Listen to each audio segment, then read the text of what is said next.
জয় গুরু, জয় গুরু, জয় গুরু, জয়। আজ আপনাদের সামনে মন্ত্র এবং একটি গাছের ক্ষমতা সম্বন্ধে আলোচনা করিব। পৃথিবীতে অনেক প্রকার গাছরা আছে।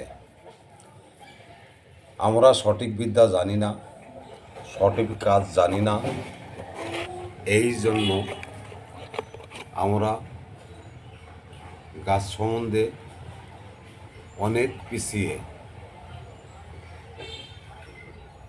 গুরুদেব আমাকে যে সমস্ত কাজের জন্য গাছগুলি উন্মুক্ত করিয়াছে, গাছগুলির শক্তি সম্বন্ধে বলিয়াছে, আমি সেই সম্বন্ধে আপনাদের কিছু আলোচনা করিব। যেমন এই গাছটি আমার হাতে দেখিতে পারিতেছেন। এই গাছটি অবশ্য সকলেই পা দিয়ে মারিয়া যান, পাড়া দিয়া যান, এর উপর পিছাপ করেন,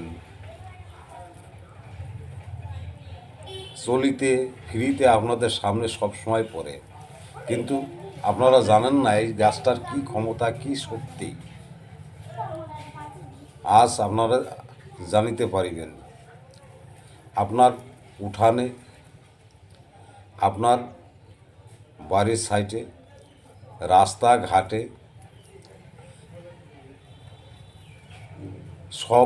সর্বত্র এই গাছটি আপনারা দেখিতে পাইবেন।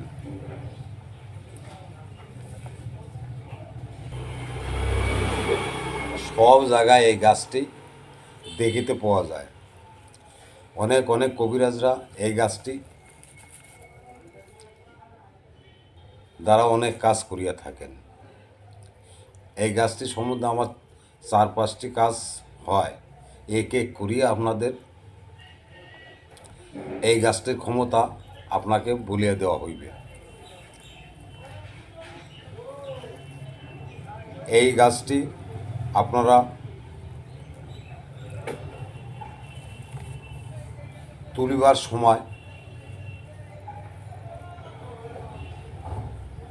সময় ব্রহ্মা, বিষ্ণু, শিব এই কথা বলিয়া গাছটি পূর্ব দিকে মুখ করিয়া তুলিবেন। পূর্ব দিকে মুখ করিয়া তুলিতে না পারিলে উত্তর দিকে মুখ করিয়া এক নিঃশ্বাসে তুলিবেন। এক নিঃশ্বাসে তুলিয়া এই গাছটির শিকড় কাটিয়া লইবেন। এই যে শিকড়, এই শিকড় কাটিয়া লইয়া ভালো করে জল দ্বারা পরিষ্কার করিয়া লইবেন। আমার উস্তাদ যখন আমাকে এই গাছ সম্বন্ধে শিক্ষা দিয়েছিলেন এবং বলিয়াছিলেন, বাবারে, পৃথিবীতে অনেক প্রকার গাছ জড়িবটি আছে, আমরা কেউ এই গাছ সম্বন্ধে জানি না, গাছকে ভালো মতো চিনিতে পারি না, গাছকে শ্রদ্ধা করি না, গাছকে আমরা ভালোবাসি না। এই পৃথিবীতে যতগুলো গাছ আছে, জড়িবটি আছে, সব মানুষের উপকারের জন্য ভগবান সৃষ্টি করিয়াছেন।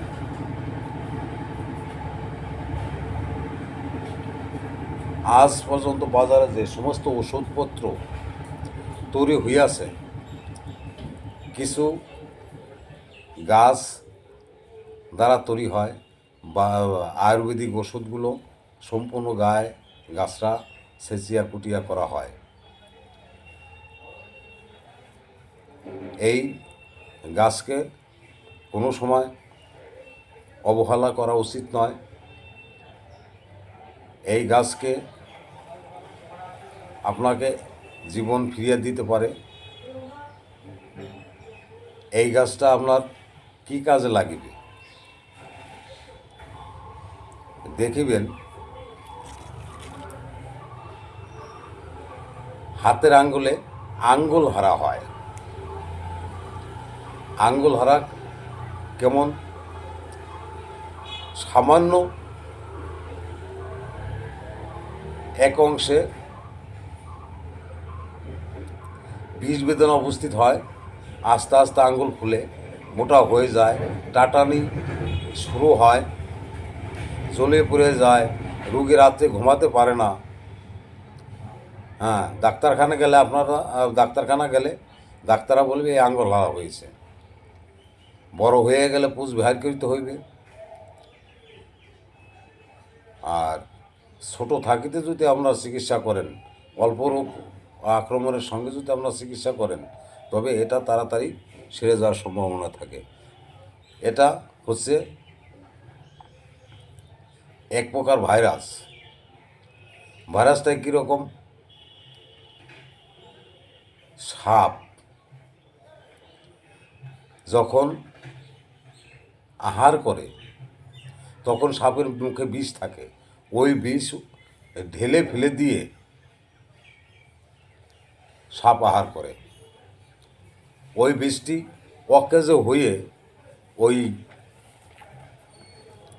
কোনো গাছের উপরে কোনো কিছুর উপরে থাকে, ওখানে যখন আপনার শরীরকে স্পর্শ করে তখন ওই বিষটি লাগিয়ে যায়। যখন ওই বিষটি লাগিয়ে যায় তখন আস্তে আস্তে আস্তে আস্তে আস্তে ঘাও হতে আরম্ভ করে। আস্তে আস্তে আপনার শরীরের রক্তের সঙ্গে মিশলে পর একটি পয়জনের সৃষ্টি হয়, যাহা আমরা আঙ্গুল হালা বলিয়া থাকি। এইটার জন্য এই গাছ আপনারা ব্যবহার করতে পারেন। আশা করি 2-3 দিন ব্যবহার করলেই আপনার রোগী সুস্থ হয়ে যাবে অল্প থাকিতে। আর একবার যদি বড় হয়ে যায়, মোটা হয়ে যায়, আঙ্গুল ফুলিয়া যায়, আঙ্গুল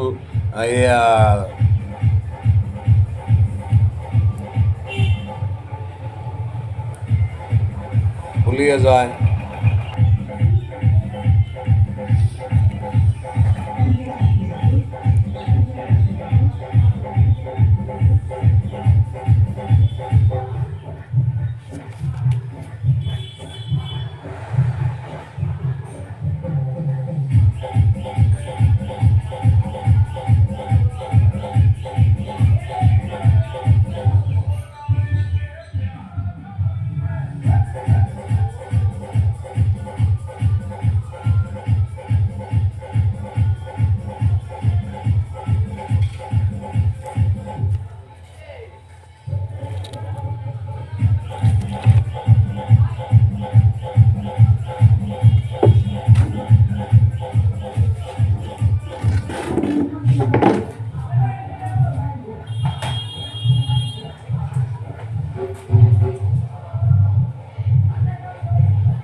এটা হচ্ছে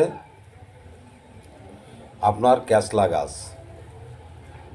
এই ক্যাসলা গাছের আরও 3-4 প্রকার ক্ষমতা আছে রোগ সারাবার জন্য। আমি একে একে আপনাদের বলিয়া দিব। আজ এই ওষুধি গাছটি আপনাকে সামনে মুক্ত করিলাম।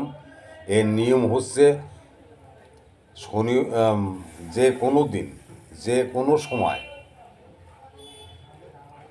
আপনার এবং আপনার রোগীকে আপনি দিতে পারেন। গাছটির সামনে যে পূর্বমুখী কিংবা উত্তরমুখী হয়ে বসিয়া গাছটি আপনি ব্রহ্মা বিষ্ণু শিব বলিয়া তুলিয়া আনুন। এই শিকড়গুলি এখান থেকে কাটুন। এই শিকড়গুলি আপনার কাজ দিবে। এই শিকড়গুলি আপনার আঙুল ধরা কাজে লাগবে। আপনি এই শিকড়গুলি ভালো করে কাটিয়া জল দ্বারা পরিষ্কার করিয়া কোনো কিছুর উপরে রাখিয়া ভালো করে থেতে মানে শিলনোড়ায় বাটিয়া আপনি এই গাছটি যেখানে আপনার আঙ্গুল হারা হয়েছে, রোগটা এখান থেকে উৎপত্তি হয়েছে বুঝতে পারেন, ওখানে কিছু অংশ সহকার আপনি এই গাছটা ভালো করে এভাবে লাগিয়ে দেন। লাগিয়ে দেওয়ার পরে আপনি একটি কলা পাতা, মাছকলা পাতা আনিয়ে সেটাকে ভালো করে বাঁধিয়ে দিন। এইভাবে আপনি 3 দিন বাঁধিয়ে রাখুন। 3 দিনের মধ্যে আপনার ওই রোগী সুস্থ হয়ে যাবে। ওখান থেকে যে বিষ পয়জন লেগেছিল তাহা নষ্ট হয়ে যাবে। আপনার আঙ্গুল ভালো হয়ে যাবে, আপনার রোগী সুস্থ হয়ে যাবে। হ্যাঁ, ব্যথা বেদনার জন্য আপনি ডাক্তারের ওষুধ খেতে পারেন, শুধু বিষের ট্যাবলেট খেলেই হবে, কিন্তু ওই পয়জনটা আপনার নষ্ট হয়ে যাওয়ার পর রোগী সুস্থ হয়ে যাবে। কিন্তু আঙ্গুলে যখনই বিষ কিংবা পয়জন লাগুক, পুজ হবার পূর্ব মুহূর্তে আপনারা এই গাছ দ্বারা করিতে পারবেন। যখনই পুজ হয়ে গাছ হাত ফুলিয়া যাইবে, রোগী মারে বাবার করে চিৎকার করিবে, তখন আপনারা রোগী ওই পুজ ডাক্তারখানা যায় বের করতে হইবে। তার আগে এই ওষুধটি আপনারা ব্যবহার করুন। এই ওষুধটি আগে ব্যবহার করিলে আপনাদের বড় ক্ষতি হইবার সম্ভাবনা থাকিবে না। আপনারা এবং আপনাদের রোগী সব সুস্থ হইবে। জয় গুরু, জয় গুরু, জয় গুরু, জয় গুরু। এই দেখেন মায়ের ছবি আমার সবসময় থাকবে। এই ছবির উপর নির্ভর করি আমি কাজ করি। মায়ের এই ছবি, মাকে আমি খুব ভালোবাসি, মাকে লইয়েই আমি থাকি। কিন্তু মায়ের বেশভূষণ আমার নেই। মায়ের বেশভূষণ আমি পছন্দ আগে থেকে কম করি। জয় গুরু, জয় গুরু, জয় গুরু, জয় মা রক্ষাকালী, জয়। আপনারা কাজ করুন, সুস্থ থাকুন। আপনারা আমার চ্যানেল থাকবেন, সাবস্ক্রাইব করিবেন, শেয়ার করিবেন, লাইক কমেন্ট করিবেন। ধন্যবাদ, নমস্কার।